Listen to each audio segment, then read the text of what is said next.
Imagine a surgeon so brilliant, so charismatic, that the world hailed him as the future of medicine. A man who promised to cure the incurable.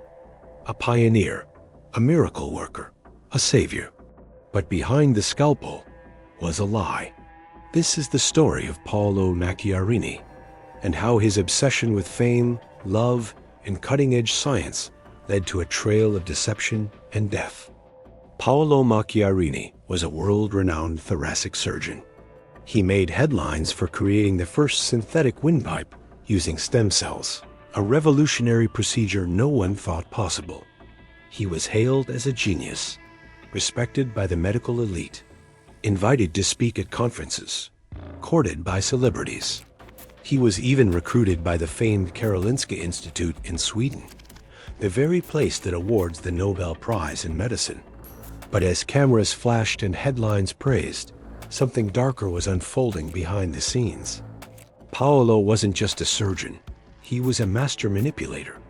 Colleagues described him as magnetic, smooth, confident. And one woman would fall head over heels for him, Benita Alexander, an award-winning NBC producer. They met during a documentary. He swept her off her feet. Private jets, lavish trips, talk of marriage. He even claimed Pope Francis would officiate their wedding. But none of it was true. Paolo was living a double life.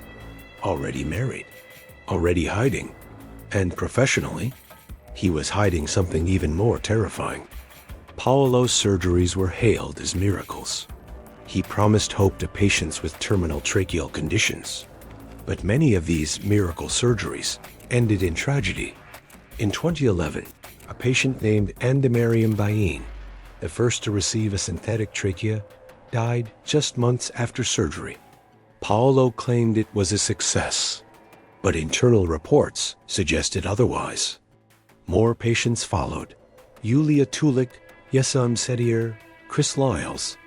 Each believed they were receiving a life-saving operation. Each died after horrific complications, infections, organ failure, suffocation.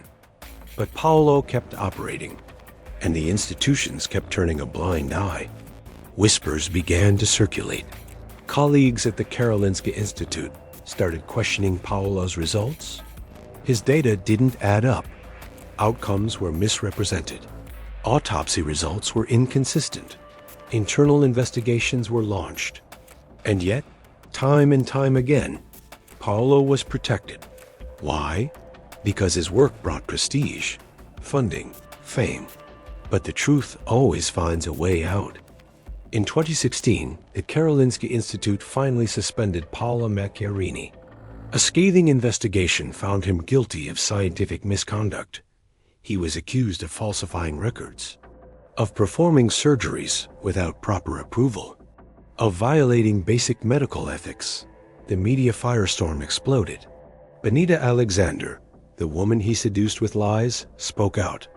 So did the families of his victims. Lawsuits followed. His reputation shattered. And in 2023, Paolo was convicted in Sweden of causing bodily harm related to 3 of his patients. A fall from grace, from Nobel hopeful to criminal.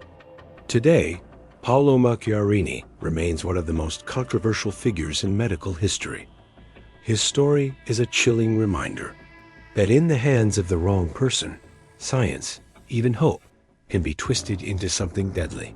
He wanted to change the world, but in chasing the future, he left behind a trail of bodies. If you found this case as haunting as we did, subscribe for more deep dives into real true crime cases. Until next time, stay safe and trust your instincts.